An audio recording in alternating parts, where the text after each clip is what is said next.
there was no streaming. Streaming didn't exist. That's something new when internet got bandwidth. So it was pretty much a download market, and iTunes, Apple was 80%. The rest of it were your cell phone companies, AT&T, Sprint, Verizon, T-Mobile, because they were getting downloads to their phone. And we were selling all different kinds of things. We were selling wallpaper for your phone. And this is way topical with the AI artists. So yeah, we'd love to hear about this. Yeah. So back when I started, I mean, it didn't change much over the years when I was there, but say you sell a download on iTunes for $1. iTunes keeps 25 cents. That's 75 cents. 50 cents stays with the record label. 20 cents goes to the artist. 5% goes to songwriting and publishing. Really, when you look at, every download of a song on iTunes for $1. Hey everybody, welcome to AiDIY. I'm the AI music guy. My website's aidiy.tech.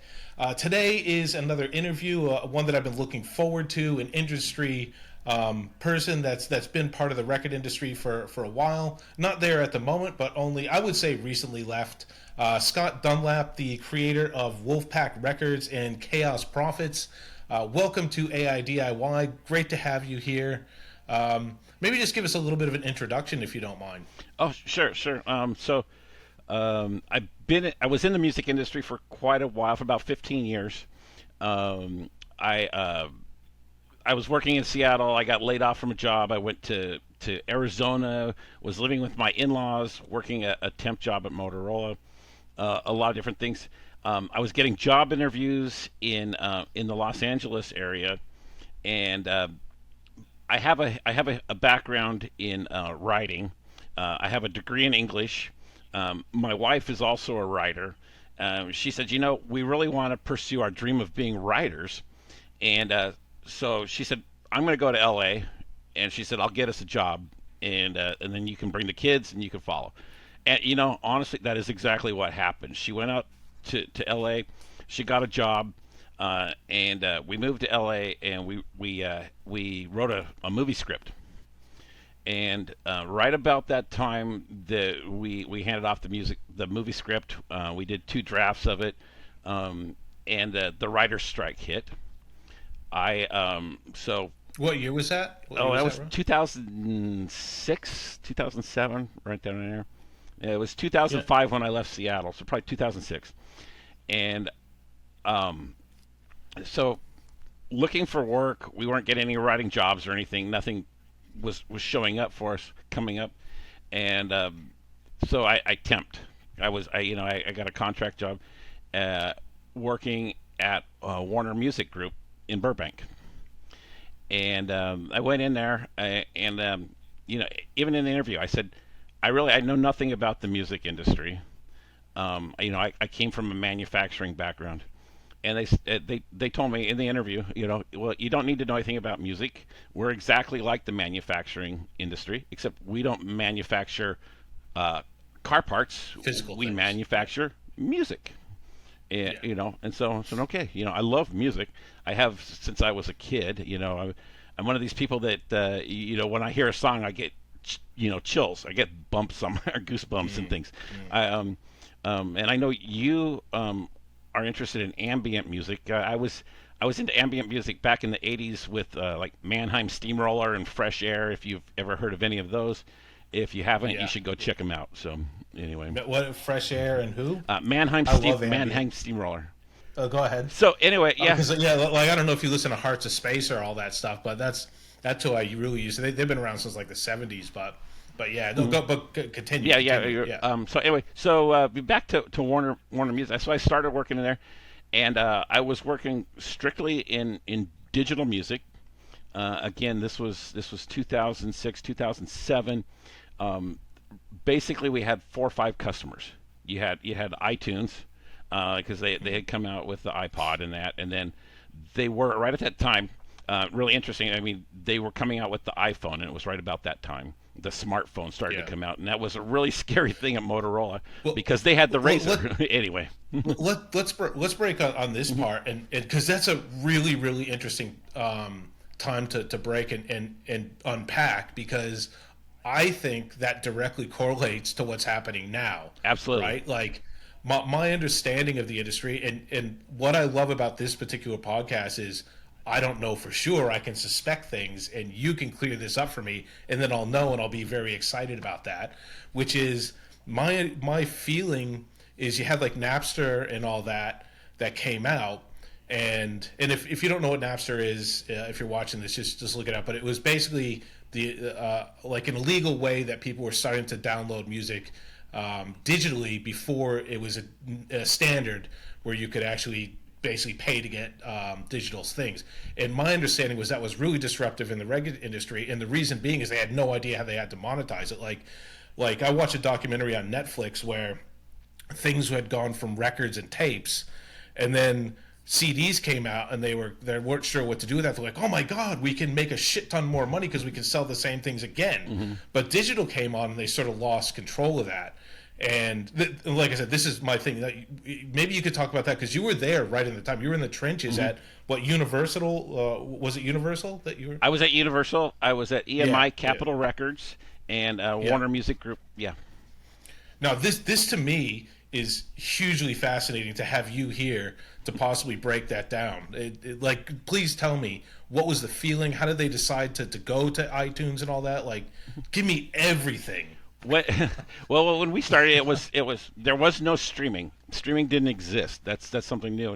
When internet got bandwidth, so it was pretty much a download market. And iTunes, Apple was 80%. The rest of it were your cell phone companies, AT&T, Sprint, Verizon, T-Mobile, because they were getting downloads to their phones. And we were selling all different kinds of things. We were selling wallpaper for your phone.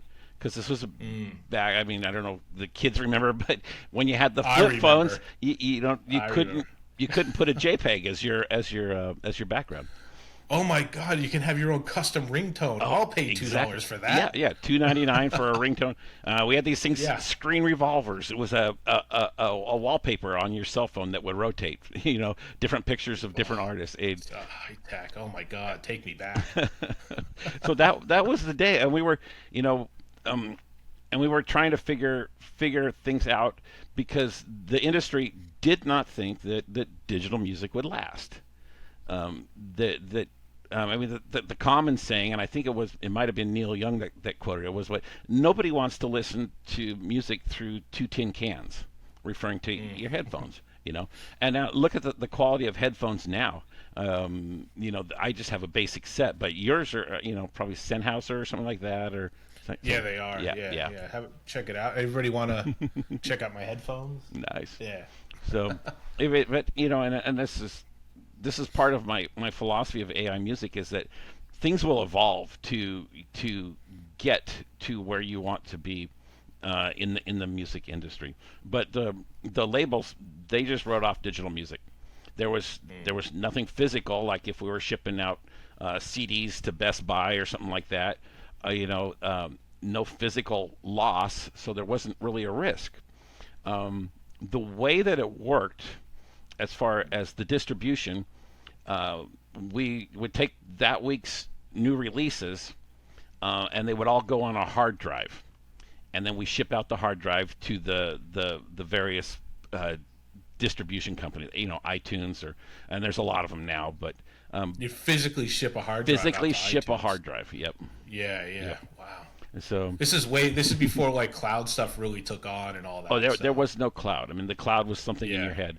Where rain comes from. Yeah. And iTunes dominated the market, and it was it's what a lot of people think kind of destroyed the traditional model that we had up to then, was that iTunes, you could go on and for 99 cents you could download the one song on the album that you liked.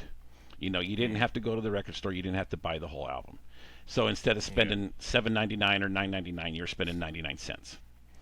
And there is something like if I'm being completely fair, there is something a little bit lost in that, like the joy of going to a record store and flipping through and hearing music and all that stuff. There's a little bit of something. Mm-hmm. Like you always have to lose something to gain something. Like I reminisce about going to Blockbuster Video and stuff like that, like how great it was for your family to go there. But where one door closes, another one opens. Mm-hmm. Like to me, to me, that this new digital revolution is huge. Like, I've just constantly interviewed and I talk to people all the time where this has enhanced people's lives and given people something that they've never had before. Mm-hmm. So, you can't go to a record store anymore, but yeah, continue. You can get digital music. Yeah. And I mean, I love the record store too. I can't tell you how many Saturday mornings I spent in the record store, sampling albums. You could, they'd have listening booths and all kinds of different things and artwork and reading the notes and, yep. But I mean, everything changes. It's a different world now. And so, and really, where I think things are going, if I was to make some sort of prediction, was that AI is going to become more integrated in your media. I mean, you can see Yeah. there's been a real shift from like cable TV and your networks and that to now, people cutting the cord and you're more streaming on Netflix or YouTube or some of these other platforms and content creators, shows like yours and things like that are getting a lot of attention. Yeah. I have regular people on YouTube that I follow, and this is my wife and our entertainment. Some nights is watching, different people on YouTube, and I think there was such a demand for content in the market that AI is really going to be there's going to be more creators coming forward, more people able to create, and I think at some point you're gonna get. I mean, the technology will develop where you're gonna go on and talk to your Alexa or whatever and say, hey, create me a TV show in the style of Peaky Blinders or something, and you're Yeah, gonna have custom that's content. we're on the verge of that right now. Like Google just released its VO3, Mm-hmm. and and it's not quite there yet. Like I think in the US they released the full version. It's not quite here in Australia unless you're on a VPN, which whatever. Mm-hmm. But you can do like a 1 hour video where all you say to Google is create me a 1 hour movie about a trip to Greece where I found a girlfriend, and it'll make a full on movie like that. Like you can't prompt it, like it's not quite there where you can you can give it anchor images and all that. Like you have to work with it a little bit, but the fact that you have that now and you can make an hour worth of something right now means, like, what's it going to be in 2 years time? Like you're saying, what are the content creators going to do, and do we even need content creators? Mm-hmm. Like if I can just create my own movies, Yep. like it's And good to hear what other people's take on things, but yeah, you can create your own music. I mean, we're at that point right now, and honestly, I think there's creators and then there's performers, and I love to go watch performers perform because yes, it's a that's totally good. different thing. I'm gonna you keep talking. I'm gonna write that down. Okay, yeah, but creators and performers, you got creators, performers, and creator performers, people that are auteurs, that have their own signature, and you follow those people, and it's people trying to take AI and put both of all those together. It doesn't work so much. Well, in early days, I remember like there was a lot more pushback, I think, on AI music in the early days when I sort of got going on than there is now. I think people either have given up or they're starting to see the light of it. But I remember like people like getting really trashy on one of my videos I made about make AI music, put it on Spotify, and collect money. And I just got a whole bunch of stuff, and I couldn't understand them. And "Oh, you're killing music," and I'm like, I don't know, man. Like, am I gonna are people gonna pay for me to go up on stage and work with ChatGPT for 3 hours, write a couple songs, and then listen to it at the end? Am I gonna get a fill Wembley Stadium with me on a computer doing that? Like, no, it's a different thing. Yeah. I don't think like people have been wrong before, but Yeah. I don't think people are gonna do that. No, no.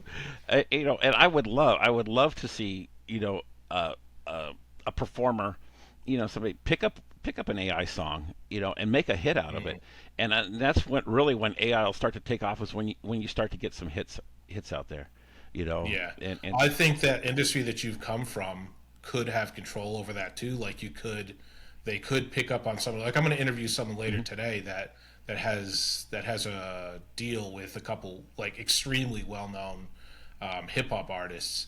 I'm gonna work through that Hmm. one, but that same industry could still make those big stars. They just got to figure out how. Yeah. And I think that's where the trouble is for them is they don't know how. And I don't. I think they're suing Suno and Udio, and you might be able to talk about this a little bit as well, like your opinions on this, why they would do it, Hmm. what they expect the outcome to be. What do you think? What's your take on? And mind you, this isn't legal advice. Like Scott doesn't have inside information, but he has inside information. He's been in the Hmm. industry, but he's not talking to anybody. He doesn't know what he particulars about the lawsuit going on, but other than what we all know. So what would you say your take on, like, what is their angle on that? Like, what are they hoping to get out, in your opinion, But on that one? I think they're looking for some control, and they're looking Mm, for some way to monetize it. And I really think that the platform for monetizing AI music is already there. Um, mm, it's it's basically the same royalty system that you'd use for digital music. Um, I can go into there's so the way that digital music works and streaming and downloads and all that. Okay, so the label sends out the hard drive with the files with the music on it, and it gets uploaded to servers, and people listen to it. So the record label doesn't know what's being downloaded. They don't know what's streaming through these websites. The websites, Spotify, Apple, YouTube, they send reports back to the record labels, mm. and depending on the volumes, the reports come daily, weekly, monthly. Monthly reports are what's used to pay royalties, or used to when I was in the business. And then the daily and the weeklies are like marketing reports. So they're telling you what they've sold, and then as a label you have audit rights and you can go and audit that. Um, there are a lot of mistakes. Anytime I would talk to an artist, I tell them, pay attention to your digital rights.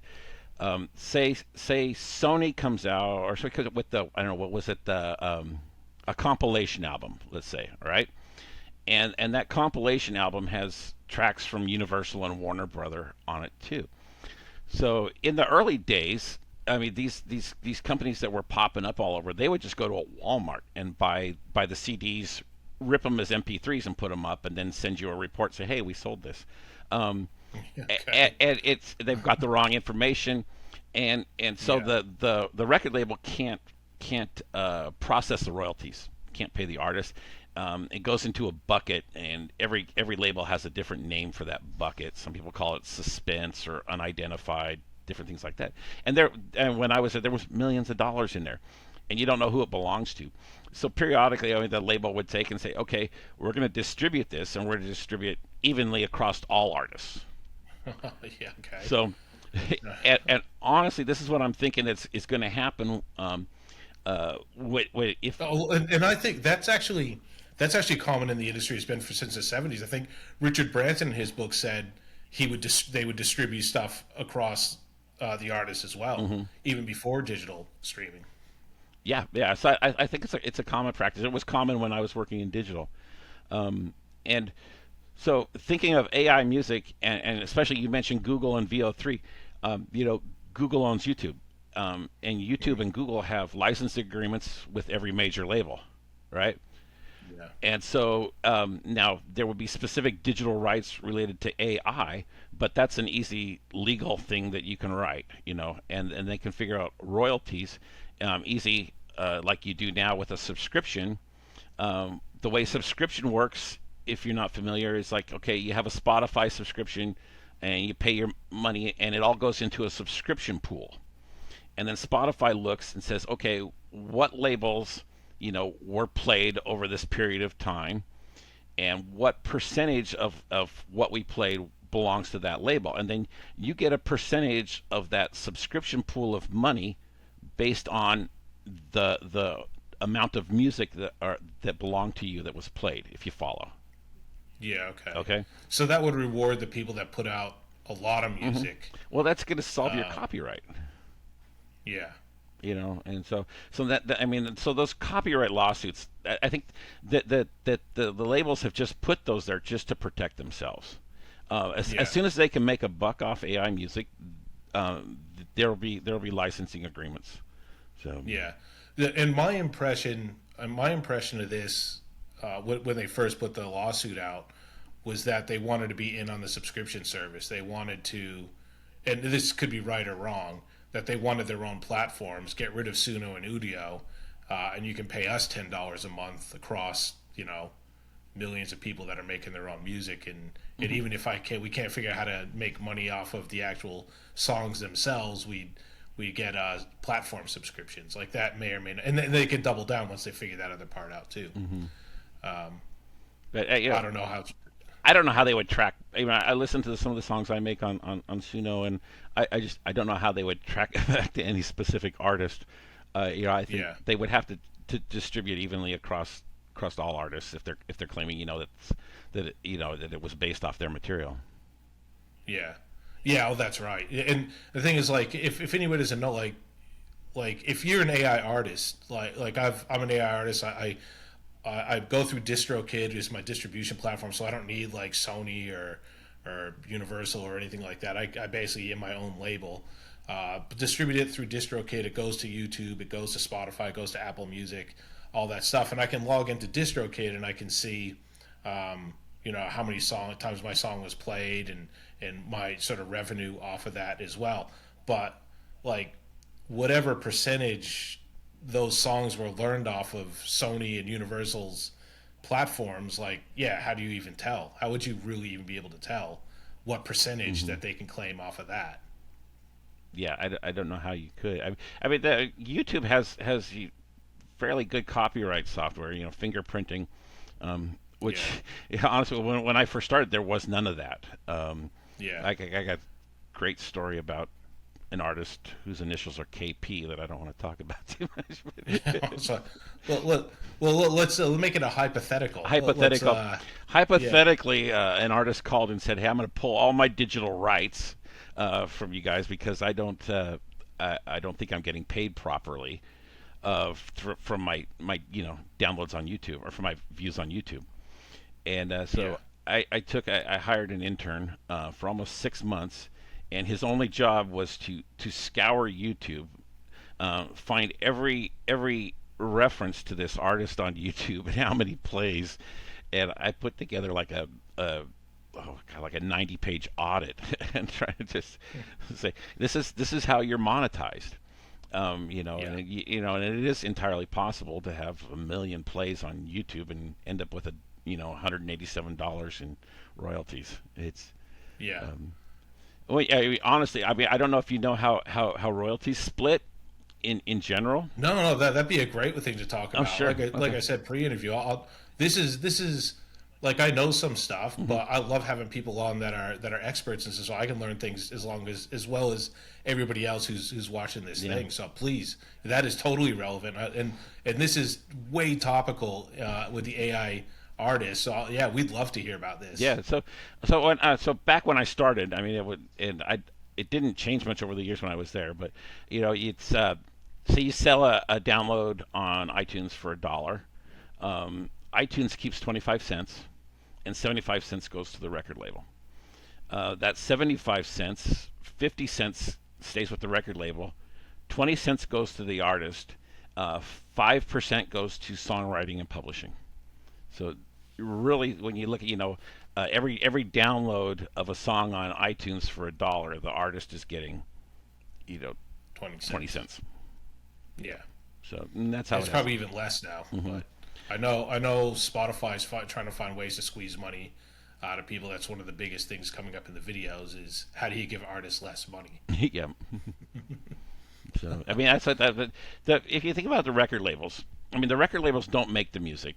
They'll sign an artist and they'll sign an artist to 3-record deal or something like that. So the artist has to bring them the music, and then the music label has rights to that recording. The different rights go to songwriter and things like that, but the record label has rights to that recording specifically. And so I guess like you see where Taylor Swift had issues, where the record labels have that, and she's like, oh no, but that's someone who's had a lot of leverage that can fix that up. You don't have a lot of leverage when you're an artist and you're making 20 cents on the dollar. You know. Yeah, and especially when there's just no more physical sales anymore. I mean, it's just I can remember the day when I was working at Capitol Records when when digital sales outpaced physical sales, and Yeah. so and physical's just died. There's no you can stream it in your car even anymore. Yeah. It's just So, it's how things have let's. changed. So you being in the industry, like, just paint a picture a little bit about like, I don't want to do disparaging remarks Hmm. and all that stuff, but like you have the impression, especially after seeing Napster and at the time where people were being afraid that their houses were going to be taken away from them, because they were downloading songs because they couldn't go after the internet companies. So let's make an example out of a 12-year-old kid or someone's Hmm. grandma and sue them for $8 million.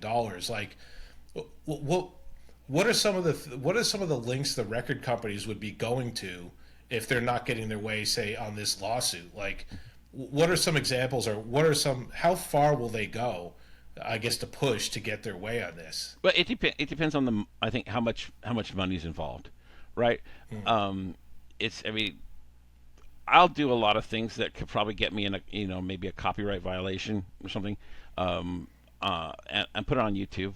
But And you just remove it I just because remove yeah. it, yeah. And I mean, YouTube says, "Hey, you got a copyright strike." Okay, but don't worry about it. Sorry about that. Yeah, I'm not monetized, and I don't want to monetize. I don't want to make money off this. I'm more in it for myself and for art.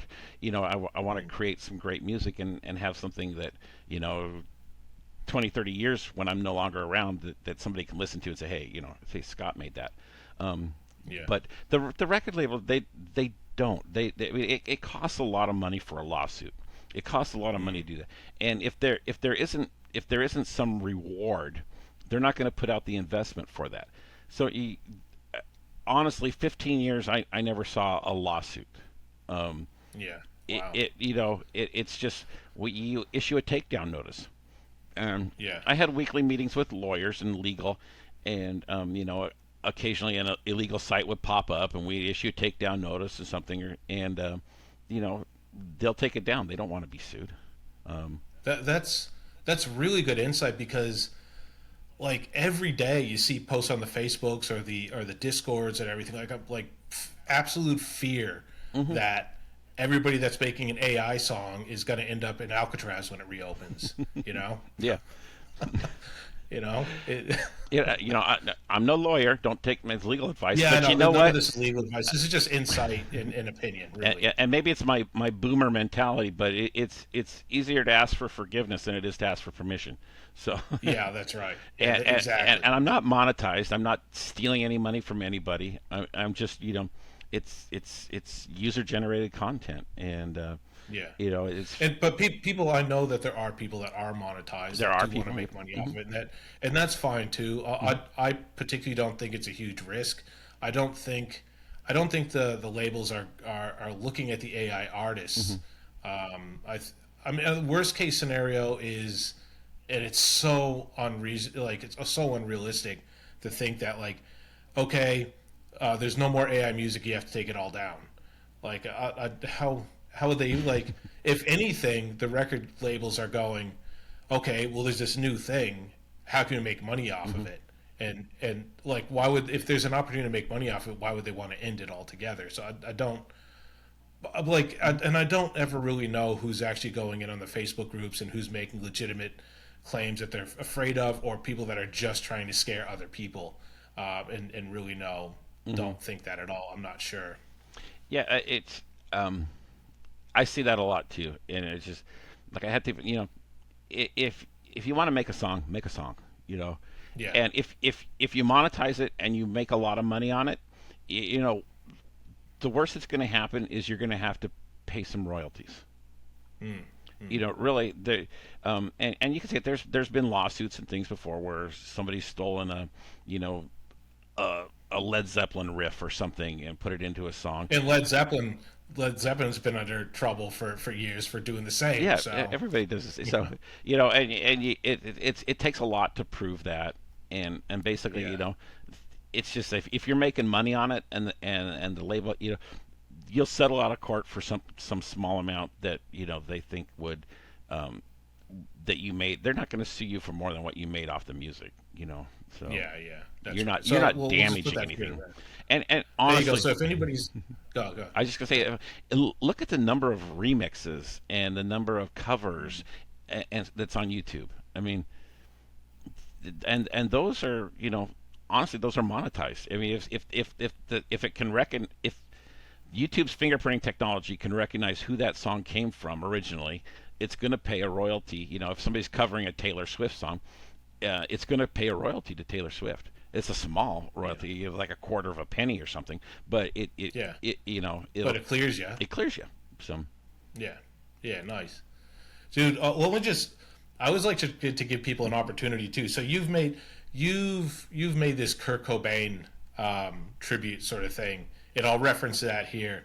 Like one of the first things I always like to do is before I even get into who the person is. Well, I like to get into who it is, but I listen to everybody's song that comes through and everybody's music. So to me, you're not just an industry guy who is involved legal and got a and someone to do a bunch of research for 6 months for an artist named KP, and that knowledgeable in the industry for 15 years. Like you've got a good creative process as well. Like that song was written well, and it came across well. Talk a bit about about your Wolfpack Records and your Chaos Profits. okay, so this goes back to my time at EMI and Capitol Records, and I was a director in the finance department, and I had a team, and we called ourselves the Wolfpack. And, so Okay. that's the original genesis of Wolfpack Records. One of my friends that I worked with, Pete, he came up with the idea of a band that he wanted to do called Fathers of Doom, and I've done some songs of some metal songs that are fathers. Just like it's the concept was aging dads who like to perform rock and roll, heavy, and Yeah. we never went anywhere with the band. So So you played instruments as I well. play guitar, but I have horrible rhythm. So, Okay. and Yeah. anyway, it was gonna be for fun. It was gonna be like a screamo band, and just thrash metal. And so when AI, and we've kept it around as a joke for all these years. And when AI music came out, honestly, the first time I was on Suno, I was blown away. I was just like, I was literally on the floor. This is amazing. When I look back at some of the first songs I created, I was like, "Oh my God!" But Yeah. It's the same. Same. a year to 9 months of practice, and I've gotten a lot better. But so anyway, I called my buddies up. I called Pete, and I called Gary and a couple of the guys people that I used to work with, people that are songwriters, and I was like, man, you got to try out AI music. You got to try out AI music, and everybody's like, okay, maybe, and but I said, let's form a record label, all of us. And I said, with our industry connections, we could do something. And they said, yeah, okay. And so they're just hanging out. And if I ever hit something, then Then they're gonna jump I've on. got people in my pocket that I can call on if I need to. But honestly, Yeah. I do this for fun. Like I said, I have a degree in English, and I work in finance.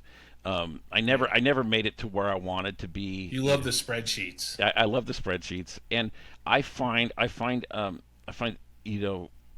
it helps with Suno. It helps with I am if you look at my prompts, I'm nuts. And I've had people I put my prompts on Facebook and some of the groups before, and people said that's crazy. Suno's not picking all that up.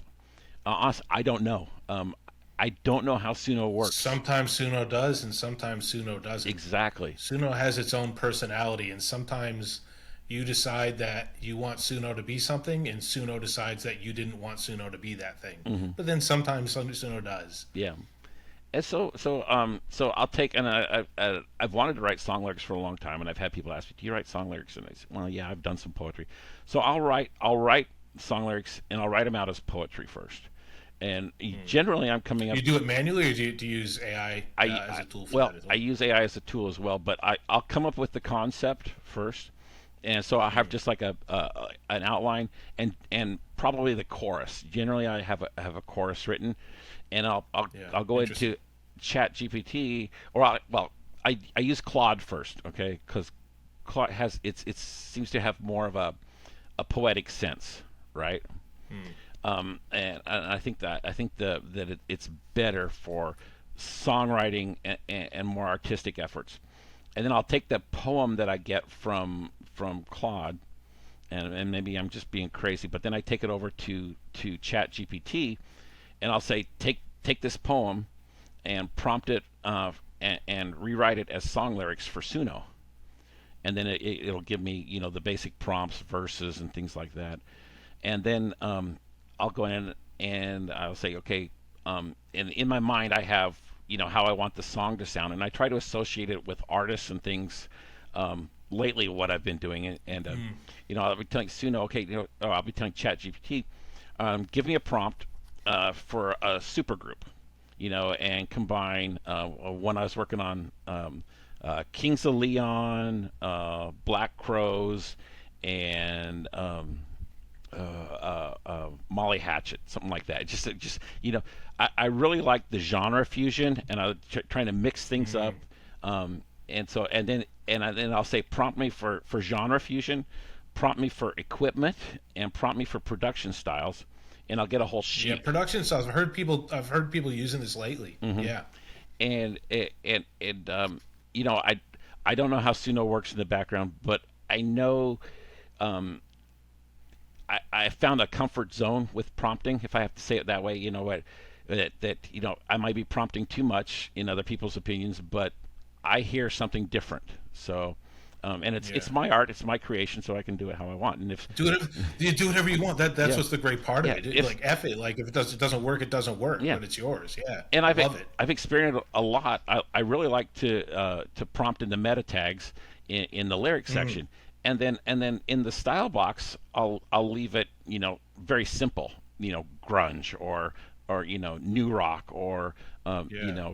symphonic metal or something, whatever, and I find that works really well for me. I mean, everybody just has to figure out their own style, but that's how I like to do it.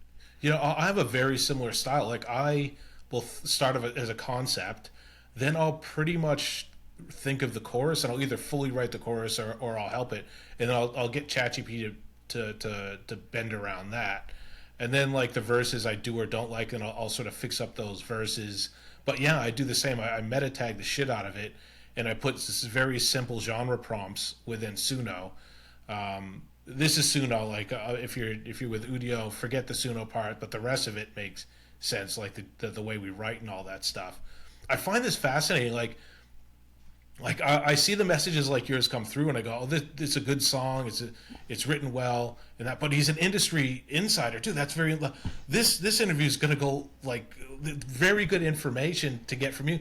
But I don't know why. But when people start talking about their process, like that's what I'll like. And I think that's what like I'll lock onto. I think what the audience locks onto is like you're talking. That's interesting. It's such a wild west, and people not like what you see as an end product when it comes out on YouTube or whatever.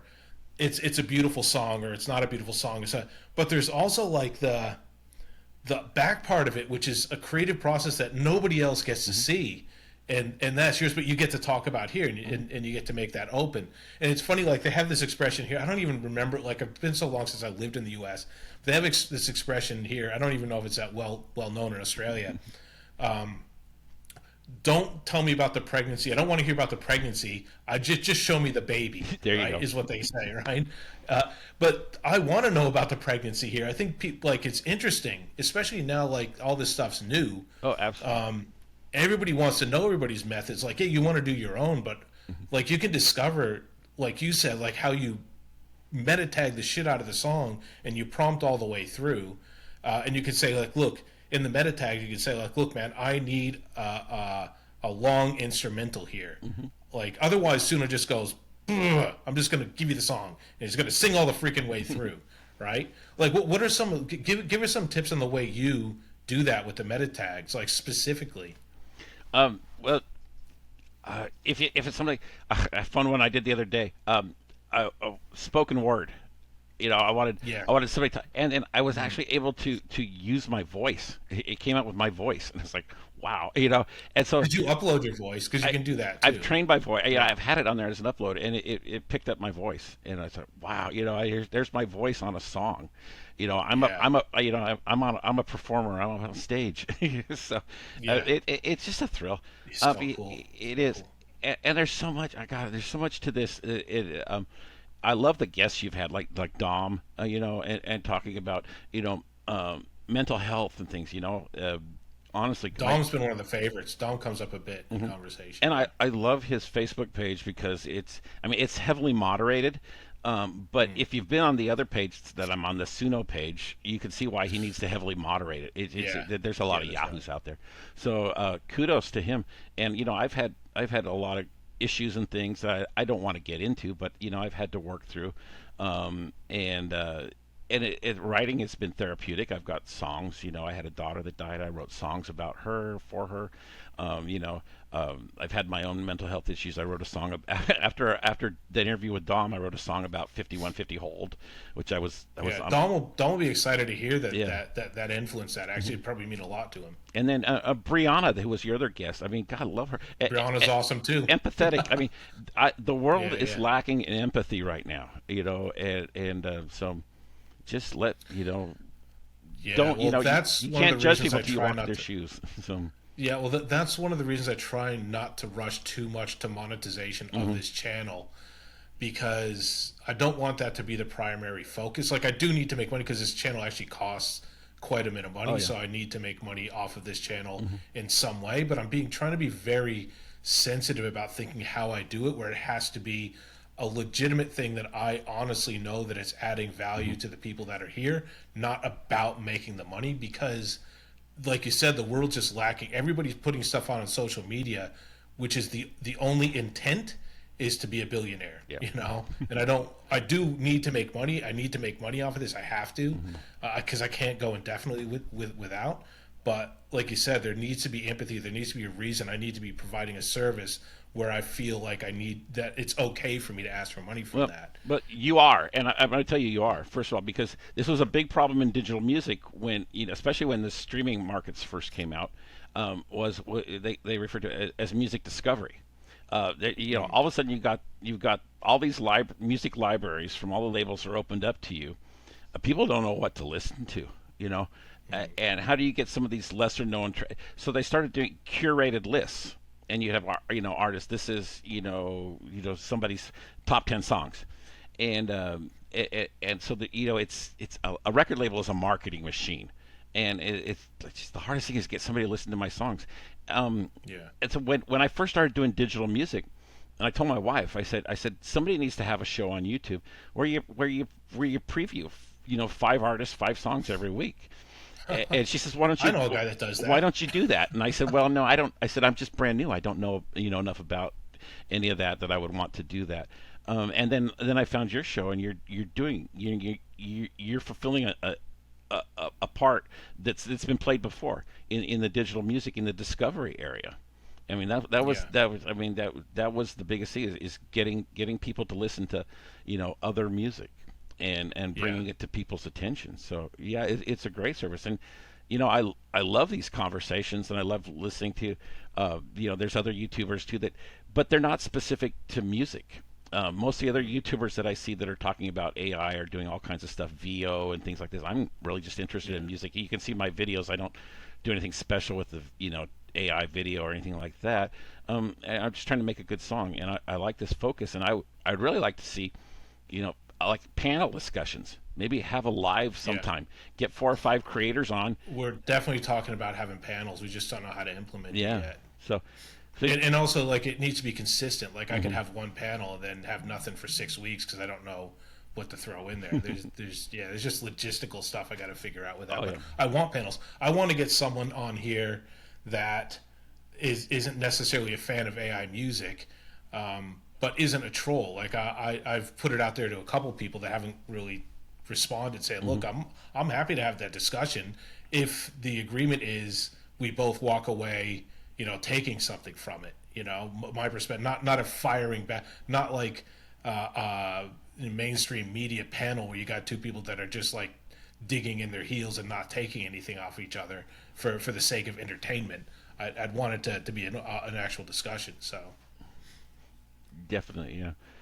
Yeah, that would be something like that would be awesome, and that's where you add value, Matt. On shows like this is that we're straight very specific information about how to move this forward. So, yeah, well, maybe like you being an expert in the industry, you being seen it, maybe you can help me figure out how to do that because I do go through the songs, I listen to them all, and I do curate. But they say in business like there's three pillars, and one of them is to solve a problem. The other one is I don't know, I forget what the other one. The other one is to have a market, and the third one is to make sure that market has money to spend on whatever it is that you're solving the problem for. But I mean, I think a lot of these people that are making they don't necessarily have a lot of money to invest in marketing stuff, and I'm happy to promote them. I just and I don't really want to ask someone who's so maybe you could help me figure out how to monetize this in some way. I don't know. Maybe we can do that journey together. I'm not sure. That'd be awesome. well, But I would love to help promote your page any way I can. I see a lot of those people too. When I first started, I didn't. I was a little skeptical, even though I was blown away by the music. I didn't want to spend the money right away, but then I started looking at the economics of it, and I'm someone who could spend $9 a month or $10 a month for a subscription to Suno, and for that $10 a month you can get 500 generations, and that's was it 2 cents a generation. I can make a song for yeah, 2 cents. Amazing. yeah, And I know that everybody struggles, but there's a lot of free options out there, and I did the free stuff for the first couple of months until I felt comfortable enough that I wanted to spend money on it. yeah. So I Yeah, understand. and that's people just don't put that in perspective, like you've just put it. People get onto these Suno conversations like, I spent so many credits, blah blah blah, and this and that, or whatever. It's like, dude, do you know how much it would cost for a studio to put out one song? Oh Do you yeah. have any idea? Just think about that, and you're paying $10 a month. Like, even if you don't make a song in a month at all, you're still making money. Yeah. I think about AI and the benefit for the songwriter, and for that would take have to go into the studio, cut a demo. You're paying, I don't know how much at the hourly rate for a studio now is anymore, and now you can do it It's on not ten AI. dollars a month. No, I mean you can create your song, you can have it the way you want it, and then you can go into the studio and save yourself thousands of Yeah, dollars. For those people that just, and so regular artist performers, please, embrace AI music. There's a real yeah, economic benefit, and then once you get your song right, perform it. And artists now, honestly, artists don't make money from the record labels much anymore. I mean, this when digital came out, um, uh, Warner Brothers came out with a 360 deal, and so because they weren't making enough money off the recordings, so they the 360 deal, is sign an artist, and the label gets a little bit of everything. They get the merchandise, they get performing, they get and really performing is where the money is if you're that kind of artist. But um, it's there's just I don't know how to say it. There's different segments to things. There's performers, there's songwriters, there's people who have a signature. They're singer songwriters. There's a place for AI music in there somewhere. It doesn't have yeah. to replace the whole music industry. I don't know why performers are so afraid of it. Because I think I'm not sure they are I read a survey out from a distributor Ditto or Datto anyway Dido. 60 that one they 60% of people, that was in 2023, 60% of the musicians were already using AI in some way in part of the process, and that was 2 years ago. That's before the tools got really robust and reliable. And I would say well more than half of people that come through my website that I have conversations with are people who have either been in the industry, have been in bands for years, and that all love it because of the reasons you say. one of the first people that came through in that way was I was a drummer. I'm a drummer in a band. I play music that the band likes. They don't want anything to do with my music. They don't like it, but I can make my own music exactly how I like it in my way and create in that way and publish it and still be in my band, you know? And there's so many use cases like that that branch off of that, you know? Well, I'll go one better. I mean, my family won't listen to my music, so it's just And I like, was like, so saying, I'll be in my office and I crank up my stereo really loud. yeah, no, you have to. I don't know if it's a generational thing or what, but my two youngest kids are moving out. Well, my youngest moved out, and my second to youngest just finished her master's degree, and she's moving out in a couple weeks.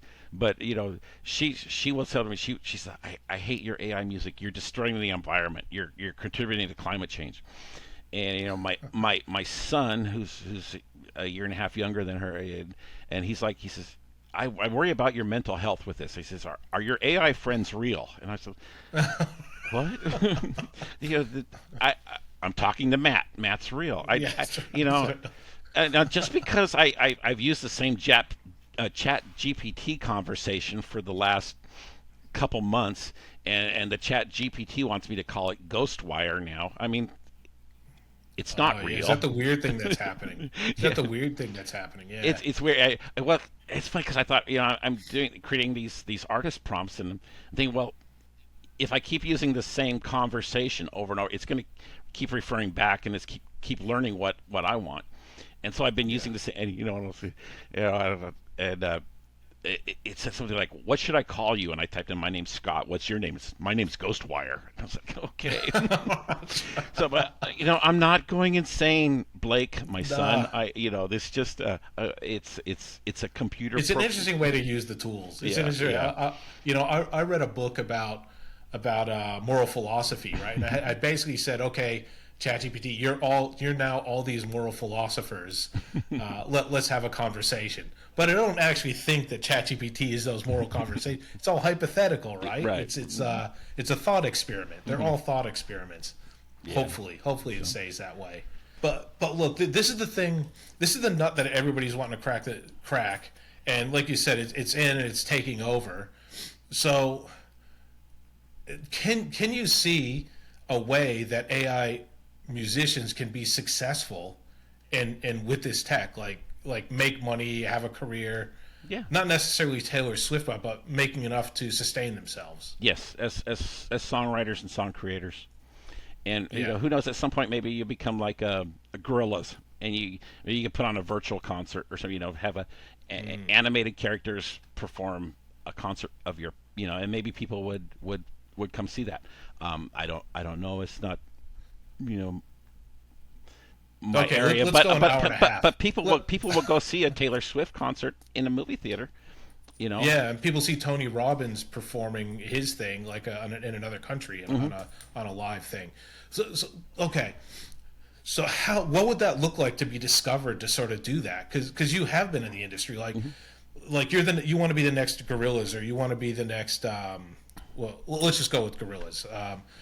There's so much out there. There's so much creation, and I know, like, I can think of a couple off the top of my head that are extremely good at putting visuals to their really good music, and they're not making the kind of money. They're still trying to figure out, how do I crack that nut towards the monetization to provide for myself. Like, how would you, like, I know a lot of stuff's sort of up in the air, but what would that look like? Like, how would that discovery happen? Like, how could you do that? Well, I mean, I'll tell you, the way a lot of artists were discovered back when I was there was social media, YouTube, things like that. They look for people that get a following. There's people in the industry. They're AR people, okay, artists and repertoire, and they would go out and they would find artists, and they will watch an artist, or they will work with an artist until the artist gets to a point where they think the artist is ready to sign. And really, when they're looking to sign an artist like that back then, they were looking at how well you could perform, because that was the real key, was the charisma, getting people to follow you, buy your music, because they liked you in a lot of ways. Now, I think with AI and creating your own music, you can get very cinematic and Mm. you know tell a story with your music. Do something like and keep putting it out there. It takes persistence. It really does. You the idea of becoming an overnight star or an overnight sensation is really not. Uh, I think that's the thing that people don't understand. mhm, I think, and you see a lot of people in the Facebook groups and all that going, oh, I put all this stuff out, no one listens. Yeah, but you're not talking about 1 year, mhm, you're talking about 5 years. In my opinion, mhm, consistent over 5 years and be getting it known. And especially seeing the numbers of people mhm. out there so much. And And I still don't, I mean, this is not proven yet still, but I don't think anybody gets that level of success after 12 months. no, I mean, you have a better chance of winning the lottery. Go buy a lottery ticket if that's what you're interested in. If the money, Yeah. but you got to grind it out. You think about artists. You think look at some of the great artists like the Beatles. Okay, how many hours did the Beatles play in the cavern? And 3, 4 shows a day. To where they were taking drugs so that they were able to have the energy to perform. You, And don't take don't drugs. take drugs. No, please, no. Yeah. And because you don't have to perform with AI, the computer does it for you. No, Yeah. don't. Yeah. But I mean, you look. I mean, the artists. I mean, the great artists that we look at. They were people that really grounded out. They just kept playing and kept playing and kept playing. Mm. Look at the Eagles. They're The all Eagles all is such a good example. all Yeah. over Southern California, and they were making connections with Jackson Brown and all these other people that they performed with, and Dude, we'll just I want to drop it just to give a mhm, specific example on that because I watched the Eagles documentary on Netflix a few years ago, whatever it was, and that exactly grinding out is what sticks in my mind a lot. Like they didn't understand the songwriting process. Like, mhm, how do you write a song? So they were in somebody's house that got up at 5 in the morning was making so. Oh, that's how you do. You spend hours and days and grinding it out, and you have a coffee and you have your noodles by your keyboard, mhm, and and the first 10 people that I go to, they didn't like our stuff, and it was just one harmonic song that basically got them in the end. Like, and it was just from grinding it out. mhm, Going, there never would have been an Eagles if they didn't fail and then do something else, come in a different way, get to the right people, get to the wrong people, get to the right people again. mhm. You know, Exactly, and it'd exactly. be the same. You just got to keep doing it, and so and how that relates to AI. Well, you know, I can go and I can make, especially with 4.5 now. I mean, I've had some songs come out great out of the gate. The Mm. first two generations, I think, wow, do I need to rework that? Yeah, Well, yeah, you do. and you think because you've been grinding it out with 3.5 and 4.0, Mhm. you go, no, this can't be right. I must have to go further with this. Exactly, because I'm thinking how great 3.5 sounded when I first heard it, and when I listen Mm. to it now, it's nowhere near what I'm putting out now out of 4.5. But I'm thinking, okay, at some time the newness of 4.5 is going to wear off, and I love a lot of the tools and things like that, and the sound's a little brighter. But at some point, it's not going to keep sounding as good as it was. I listen to my songs over and over and over again when I create them. Yeah. And I'm not, I see people on Facebook going, well, I created 1,000 different, or I don't regenerate 1,000 times, but I've regenerated a song 100 or more Mm. sometimes, Mm. and I figure, I look at things, if I've spent 300 credits on a song, Yeah. but my But process, like, you know how to make a song. You've been there before. mhm, You've been around the industry. Like, one of the things I think that helps us, that has reduced my generation from going, from 100 down to 50 for a song, was because I've learned about song structure and how to intently put a song together. I didn't know that at first. mhm, It's only through having these meetings and talking to people about knowing if I want to make a particular type of song, I need to have a song that exists as an example to structure that song that way. And I think that reduces the amount that you have to like, maybe someone that has done 1,000 that doesn't know that mhm. they've done 1,000 iterations of that same song because they haven't figured out how to structure a song properly. They haven't, you know, whatever. Yeah, and maybe you're getting ear blind or something, where you're not hearing what's really there because you've heard it so many times. So Yeah. my process, I'll make the first two generations, and I'll listen to it, and they'll sound great, but I put it away. And Mm. I use the workspaces in Suno, and that was a real benefit. And so I have each song has a workspace, and I start with the oldest one when I feel like working on Suno, and I usually work at night after work, and when my wife's watching something on TV, and I'll be on my phone. Um, you know, She's not helping you with the song. no, because she doesn't like my AI music, so it's AI, it's evil. Mm. But I'll That'll be my short. it's AI, it's Yeah. evil. And so I'll go in and I'll take the one the song that's been sitting there the longest, and I'll say, okay, let's move this up, and I'll listen to it and listen to it. So what does it need, and I'll prompt that in Suno, and then once I get it done in Suno, a friend told me, I didn't know anything about this. He says you got to put it in mastering. Now I have a DAW. I have a DAW. I use Fader, and I've got some other different ones that I use, and that really, to the AR, doing that really takes your music to the next level. Yeah. You can Mastering. tell. Yeah, you can tell You when can tell something's the there. ones that do and don't. I'm not particularly great with it, but I do it now. Yeah, I'm not But great with that's a it huge either, difference. but I can hear a difference, and Yeah, totally. yeah, so There's a guy. There's a few. I don't want to drop a whole bunch of names, but like X Blue Division's really good at it. Um, you know, yeah, we'll just say there's a few. CyberZen. When I listen to CyberZen stuff, he must mix that stuff because it just comes through these headphones, like mastery, just beautiful. yeah, So, and you can do that. Like one of the complaints about AI music is that it's not polished enough, but people polish it. So, people polish it. Yeah, it's yeah. So oh yeah.